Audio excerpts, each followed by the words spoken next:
സ്വാമിയുടെ മന്ദഹാസം കലർന്ന മൗനം ഇപ്പോ എങ്ങനെ വ്യാഖ്യാനിക്കാനാണ്? നമ്മെ ഒരാൾ പിന്തുടരുന്നു, ശിഷ്യത്വത്തിനായി. അതീവ ഭക്തനും ബോധസ്വരൂപനുമാണ്.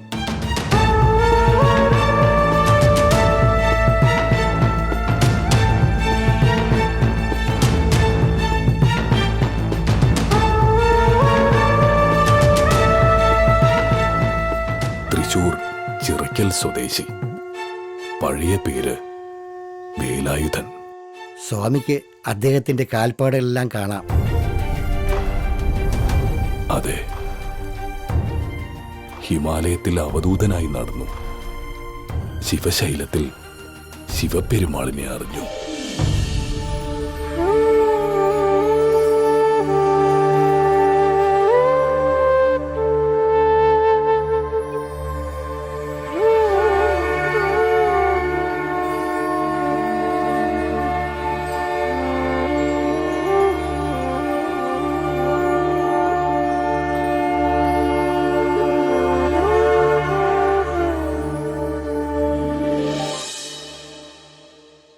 അതുകൊണ്ടാവാം സ്വാമി തൃപാദങ്ങളെ തേടിയെത്തുന്നത്. ഉജ്ജയിനിയിലെ ജ്യോത്സ്യ മഠാധിപതിയായ ഈശ്വരാനന്ദ മണ്ഡലീശ്വരൻ ബോധാനന്ദഗിരി എന്ന പേര് നൽകി. ഇതിനു മുമ്പ് സമീപിച്ചെങ്കിലും നാം ശിഷ്യത്വം നൽകിയില്ല. ഇപ്പൊ സമയമായിരിക്കുന്നു. ശിവശൈലത്തിൽ നിന്ന് ഇറങ്ങി ശിവഗിരി വാഴാനായിരിക്കും യോഗം. സ്വാമി ശിഷ്യനാവാൻ ബോധാനന്ദനും വരുന്നു. കേൾവിക്ക് തന്നെ ആനന്ദം. വരാനുള്ളവർ വരും, സമയമാവുമ്പോ.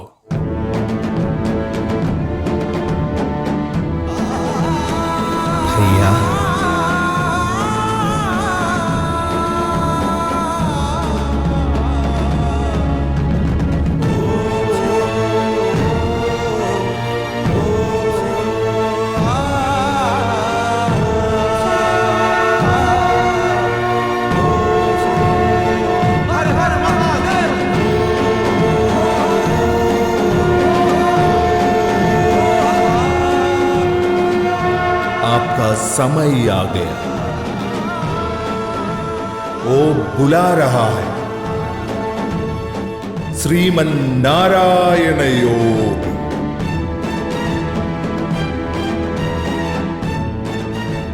जा बेटा जा।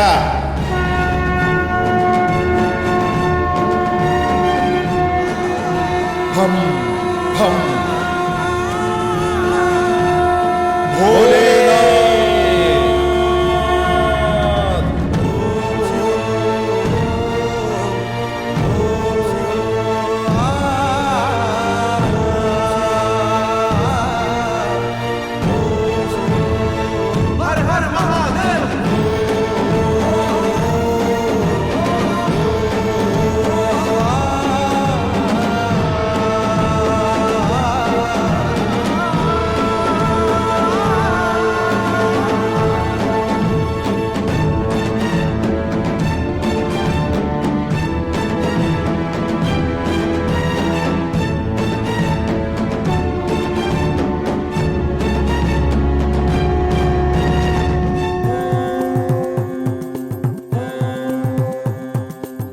വരട്ടെ, ശിവഗിരിക്കും സ്വാമി ശിഷ്യർക്കും ആനന്ദമാകാൻ. ഒന്നുമല്ലാതിരുന്ന എന്നെ സ്വാമി തൃപാദങ്ങൾ പ്രഥമ ശിഷ്യനാക്കി, ശിവലിംഗദാസനാക്കി.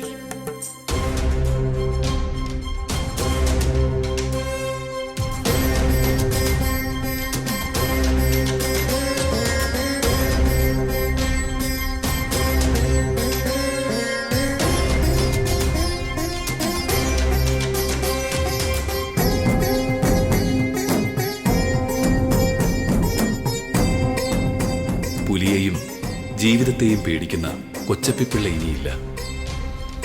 ഒറ്റയ്ക്കല്ല, അഖിലാണ്ടമൊപ്പമുണ്ട് ശിവലിംഗദാസന്റെ കൂടെ. സ്വാമി സാമീപ്യം കൊണ്ട് ചിലതൊക്കെ രചിച്ചു.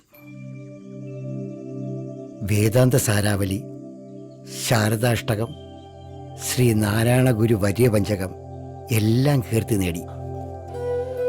അരുവിപ്പുറത്ത് വെച്ച് നാം ആദ്യം കണ്ടപ്പോഴേ കണ്ടു. കവിത്വം, ഭക്തിയുടെ ആഴം, അനുഭൂതിയുടെ ലയം. സ്വാമിയെ ധ്യാനിച്ചിരിക്കുമ്പോൾ മനസ്സിൽ ബ്രഹ്മാനന്ദം തുളുമ്പും. പിന്നെ ഒന്നും അറിയില്ല. സ്ഥലകാല ബോധമെല്ലാം ഞാൻ മറന്നുപോകും. അനുഭൂതിയുടെ മഹാപീഠത്തിലിരുന്ന് ശിവലിംഗദാസൻ രചിച്ച ഗുരുഷട്കം അപാരം തന്നെ. കേട്ടിരുന്നാൽ സ്വയം മറന്നുപോകും. സ്വാമിയെ പറ്റിയാണ്. പക്ഷേ തൃപ്പാദങ്ങൾക്ക് മുന്നിൽ ചൊല്ലാൻ ഇപ്പോഴും മനോധൈര്യം പോരാ. പഴയ പുലിപ്പേടിയും സംസാര ഭയമൊക്കെ തീർന്നില്ലേ? ശിവലിംഗദാസൻ എന്തിനും മടിക്കണം? സ്വാമിയെ മനസ്സിൽ ധ്യാനിച്ച് ചൊല്ലിയാലും ഓം നമഃ ശിവായ. ഓം നമഃ ശിവായ. ഓം നമഃ ശിവായ. ഓം നമഃ ശിവായ.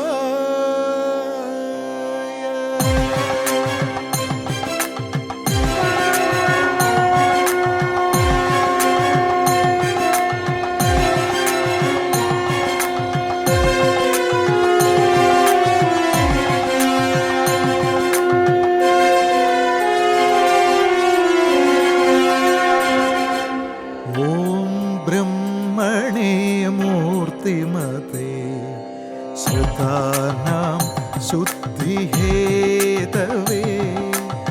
ഓം ബ്രഹ്മണേ മൂർത്തിമതേ ശ്രുതാനാം ശുദ്ധിഹേതവേ. നാരായണയതീന്ദ്രായ തസ്മൈ ശ്രീ ഗുരവേ നമഃ. നാരായണയതീന്ദ്രായ തസ്മൈ ശ്രീ ഗുരവേ നമഃ.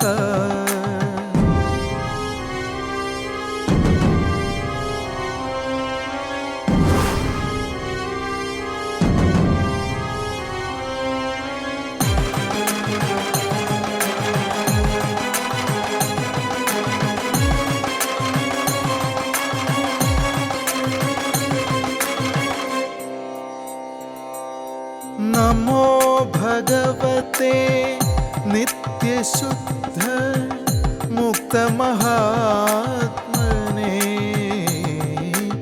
നമോ ഭഗവതേ നിത്യശുദ്ധ മുക്തമഹാത്മനേ. നാരായണ യതീന്ദ്രായ തസ്മൈ ശ്രീ ഗുരവേ നമഃ. നാരായണ യതീന്ദ്രായ തസ്മൈ ശ്രീ ഗുരവേ നമഃ.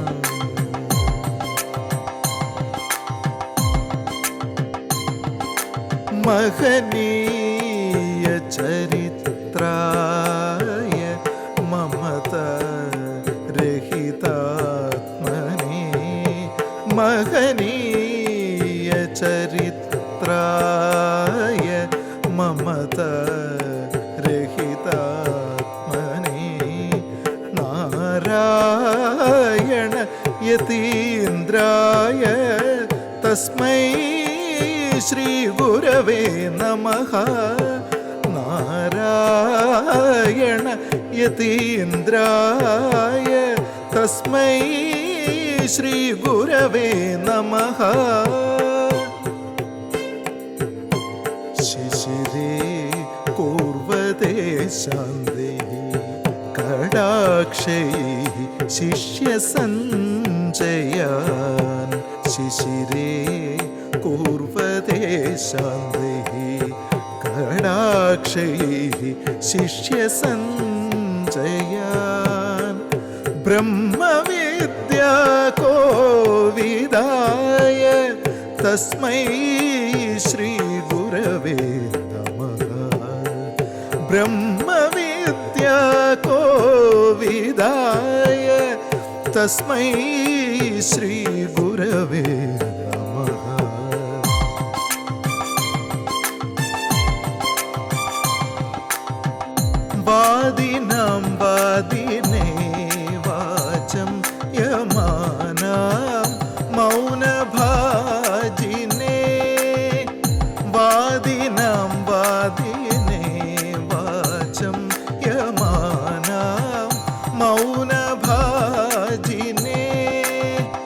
സർവലോകാനുരൂപായ തസ്മൈ ശ്രീ ഗുരവേ നമഃ. സർവലോകാനുരൂപായ തസ്മൈ ശ്രീ ഗുരവേ നമഃ.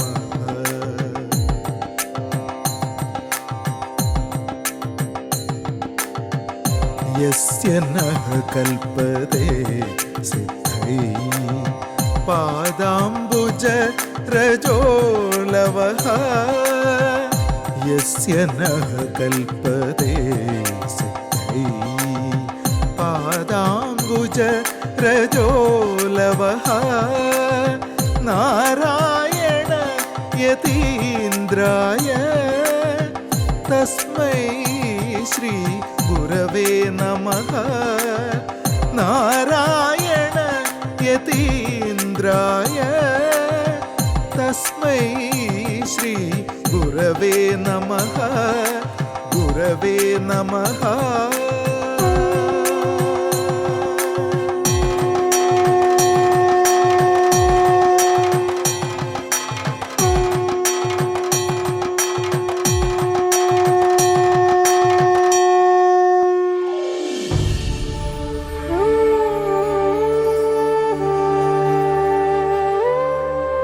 ആത്മാവിന്റെ താളിയോലയിൽ ശിവലിംഗദാസൻ കുറിച്ചത് കാലമേറ്റു ചൊല്ലും. വരവും യാത്രയുമെല്ലാം മുമ്പേ കുറിക്കപ്പെട്ടിരുന്നു. മഹാഗുരു മഹാഗുരു മഹാഗുരു.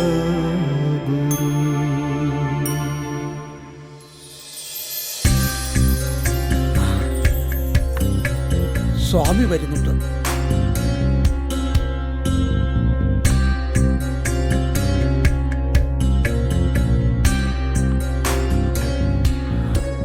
സുഖമാണോ മൂലൂരെ?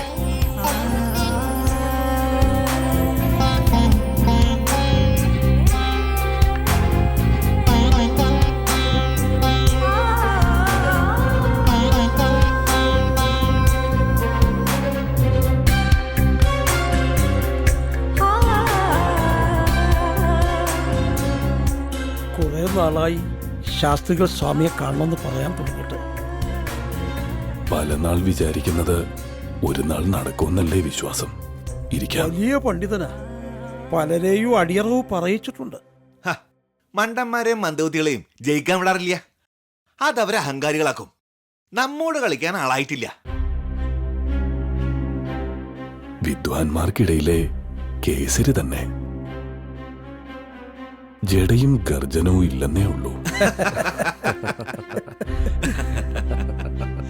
പാണ്ഡിത്യവും ആഭിജാത്യവും ശ്രോതാക്കൾ ചാർത്തി തരുന്നതാ. സ്വാമിയെ പോലുള്ളവരുടെ മുന്നിൽ വെറും പുൽക്കൊടിയല്ലേ. മുല്ലൂരിന്റെ സതീർത്ഥനല്ലേ. ഉവ്വ്. കാഴ്ചയിൽ തന്നെയുണ്ട് പാണ്ഡിത്യം. യജ്ഞങ്ങൾക്കും സത്താവങ്ങൾക്കും ഒക്കെ മുഖ്യനാ. ഇന്നാ തിരക്കൊഴിഞ്ഞ് കിട്ടിയത്. പലരും പറഞ്ഞറിഞ്ഞു സ്വാമിയുടെ മഹാത്മ്യം. ഒന്ന് ദർശിക്കണമെന്നുണ്ടായിരുന്നു. അതും നടന്നു.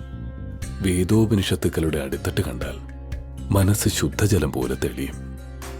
അദ്വൈത നൈർമല്യവും വാക്കിലുണ്ടാവും. അതാണല്ലോ യഥാർത്ഥ ജ്ഞാനം.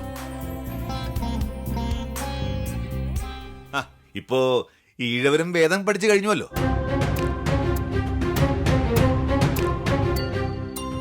ഒരു കണക്കിന് അത് നല്ലത് തന്നെ.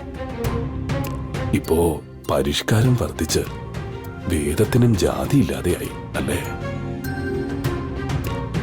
എങ്ങനെയായാലും ബ്രാഹ്മണന്റെ കണ്ടം കൊണ്ട് വേദം ചൊല്ലിയാലേ സ്വരസ്ഥാനങ്ങൾ ശരിയാവുകയുള്ളൂ. ബ്രാഹ്മണന് കണ്ഠം പ്രകൃതി പ്രത്യേകം സൃഷ്ടിച്ചു കൊടുത്തിട്ടുണ്ടോ? അതില്ല. എങ്കിലും എല്ലാ ജാതികളും സംഗീതം കണ്ഠം കൊണ്ട് ചെയ്യുന്നില്ലേ? ഉണ്ട്, ചെയ്യുന്നുണ്ട് സ്വാമി. ആ രീതിയിൽ ചിന്തിച്ചാൽ കുയിലും മയിലും വേഴാമ്പലും ഒക്കെ സ്വന്തം കണ്ഠം കൊണ്ടല്ലേ അവയുടെ സംഗീതം. സ്വാമി പറഞ്ഞത് നേരാ. പ്രകൃതിയുടെ സ്വരമണ്ഡപത്തിൽ എല്ലാ കണ്ഠസ്വനങ്ങളും ഉണ്ട്. ചിന്തിച്ചാൽ അവിടെയും നിൽക്കുന്നില്ല കേട്ടോ.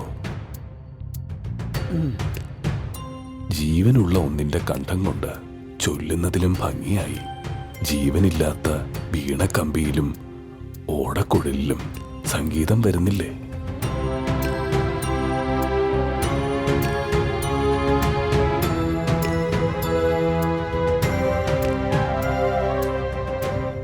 അറിവിന്റെ മഹാമേരുവാണ് സ്വാമി. വെറുമൊരു മൺതരിയാണെന്ന് ഞാൻ തിരിച്ചറിഞ്ഞു. സവിനയം പ്രണമിച്ചോട്ടെ. സ്വയം അറിയുന്നത് തന്നെയാ സർവജ്ഞപീഠം. അതറിയുക, അറിയിക്കുക. ജന്മനാ ജായതേ ശൂദ്ര എന്ന് കേട്ടിട്ടില്ലേ? ജന്മം കൊണ്ട് ആരും ബ്രാഹ്മണനാവുന്നില്ല. ശൂദ്രനായാണ് പിറവി. കർമ്മം കൊണ്ടും വേദപാരായണം കൊണ്ടും ബ്രാഹ്മണ്യം ലഭിക്കുന്നില്ല. ബ്രാഹ്മണ്യം നേടണമെങ്കിൽ ബ്രഹ്മജ്ഞാനം നേടണം. പരബ്രഹ്മസ്വരൂപത്തെ അറിയണം. അതറിഞ്ഞു കഴിയുമ്പോ പിന്നെ മനുഷ്യജാതി മാത്രമേ അവശേഷിക്കൂ. അവിടെ ബ്രാഹ്മണനും ക്ഷത്രിയനും ശൂദ്രനും ഇല്ലാതെയാവും. പഞ്ചഭൂതങ്ങളിൽ നിർമ്മിതമാണ് എല്ലാ ശരീരങ്ങളും. അത് പഞ്ചഭൂതങ്ങളിൽ നിന്നുണ്ടായി അതിൽ തന്നെ ലയിക്കുന്നു. സ്വാമി,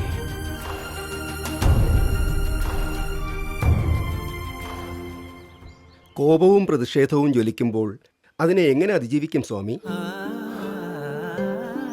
കൊടുങ്കാറ്റിനെ പുൽക്കൊടി അതിജീവിക്കും പോലെ, ഒഴുക്കിനെ ആറ്റുവഞ്ചി അതിജീവിക്കും പോലെ. അപ്പോ ഏറ്റവും വലിയ സമ്പാദ്യം ഏതാണ് സ്വാമി? സ്വന്തം മനസ്സിൽ നിന്ന് കിട്ടുന്ന ശാന്തി. സ്വാമി,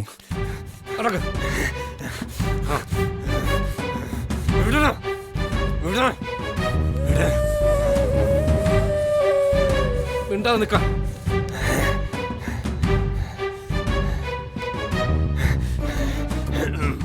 നിങ്ങൾ എവിടെ നിന്നാ? മാവേലി കരയുന്നു.